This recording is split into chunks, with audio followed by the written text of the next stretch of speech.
Hey, so I guess I'm starting this video kind of late. This is Tone over here at Integrated Metalworks, and today, or yesterday, we started working on this GX470. I believe this is a 08 or 09, I forget. But what we're doing is we're installing a JD Fab lower pivot kit, which some of you may know. What the pivot kit does is, the factory ears where the lower control arms normally mount, the ears sit about here. They from the factory, they're welded to where my hand is here, and that's where the lower control arms bolt into, and then they bolt into the lower part of the spindle. What this kit does is that it helps with tire clearance, wheel clearance, pushes everything forward. So that lower pivot kit basically gets welded to the bottom of this frame, and then it has shims, you can see here. It has shims, as you can see here, which you can adjust the lower control arm forward or neutral if you want, but you can basically keep adding these little 1/4" shims to push it forward as much as you want. And I think they give you little tiny ones too for small increments. But yeah, that's the hardware there. These are to mount the skid plate, I believe, some reinforcements. And then we have the lower piece there, and then another lower pivot there, and then the front cross member here, which we'll be putting together. But yeah, like I said, to clean it up and prep the frame, subframe for it, what I had to do is actually had to drop this driver side diff bracket down because the welds did extend out on the top of that diff bracket, so I needed some room. Drop that down a little bit, loosened it up, and cleaned up this section of the frame. And on the back side, if you decide to keep the factory bump stop, you do have to notch it here, because one of the legs on the pivot, I believe it's this leg here, it actually goes into there. So that does have to be notched. What I just figured out a little earlier is that this section here, that you see that I cleaned nice and smooth, that actually has to be cut off too, because when I went to fit the lower pivot, it did not line up well. So what happens is that, let me see if I can focus this a little more. What happens is that you can actually see this lip right here on this piece. It goes all the way around. It's actually a welded piece onto the subframe, and that actually has to get removed as well. So you can see there where the line is. Yeah, it's kind of a pain because it wraps the whole entirety of the base of that mount. So without cutting through the frame, it's, a little bit of a pain in the butt. But we'll get on that, and then we'll see what other things we have to do. But yeah, pretty much the removal is probably the longest part, which you can tell is very messy. A lot of grinding, a lot of cutting, a lot of protecting the rubber boots and stuff so they don't get melted with the plasma. So I was gonna use my plasma, but I didn't want to cut through the frame. It's fairly thin. So what I'm actually doing is I'm actually using my angle grinder with a cutoff disc, and I'm actually cutting slots in the corners, as you can see. And then I'm putting a chisel behind that, and then I'm basically hammering it in. And then I'm flexing it out, and then I'm breaking it off. These sections are a little easier, top and bottom. These ones here will be a little trickier, but similar concept. The lower piece there, you can tell it's off already, and then I'm working on the upper piece, and then we'll get to work on the sides.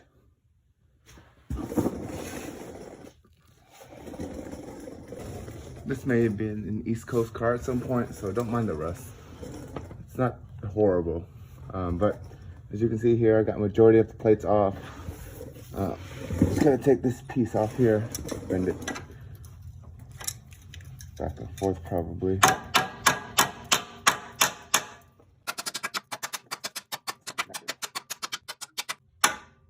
There we go. As you can see here, this piece, I basically put a plasma on the back section over here to create a weak point in the factory welds, and then I put a chisel in here. Kind of lifted it up, cut a slot here to give it a flexible point, Then I got some pliers and I basically bent them back and forth until you can see where it broke off the factory welds. So that piece there I had to take off in 2 pieces. This front section, let me find the piece. What the hell is it? Yeah, this front section, this piece here, I was able to take off in 1. As you see there. But you can see, basically I put a plasma right here through this whole section to create a weak point in the weld. And then I basically did the same thing. I just bent it back and forth until it broke off, and now I'm gonna get the flap disc and grind these areas down nice and clean, and then test fit the subframe again. So yeah, that wasn't too bad.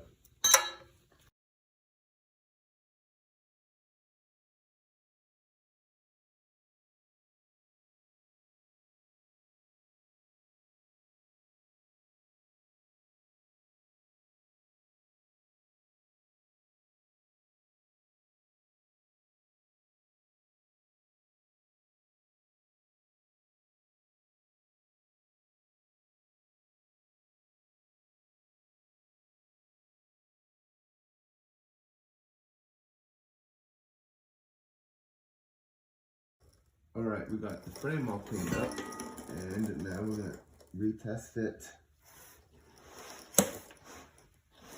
the pivot kit. This little locating bolt right here.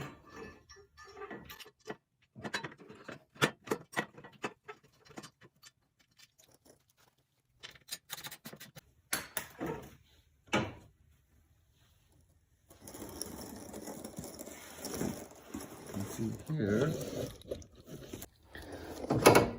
as I was saying before I dropped the camera, you can see here how it sits. So I'm going to create a plate and fill that up.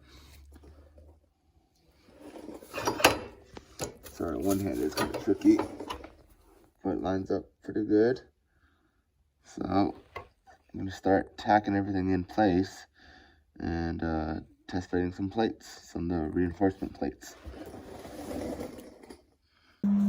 Alright, so I have the passenger side mostly welded in. Now I'm fitting the driver's side. I bolted the front cross member in there, as you can see. And now basically I'm press fitting with the floor jack to the subframe to keep everything tight. This plate right here, you can see it does move around, so you can adjust it in there and weld that to the frame. And that fills up that plug, the hole. And here, we'll go to the passenger side.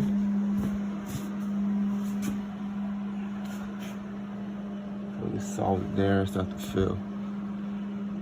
See up there, we got some good welds in there.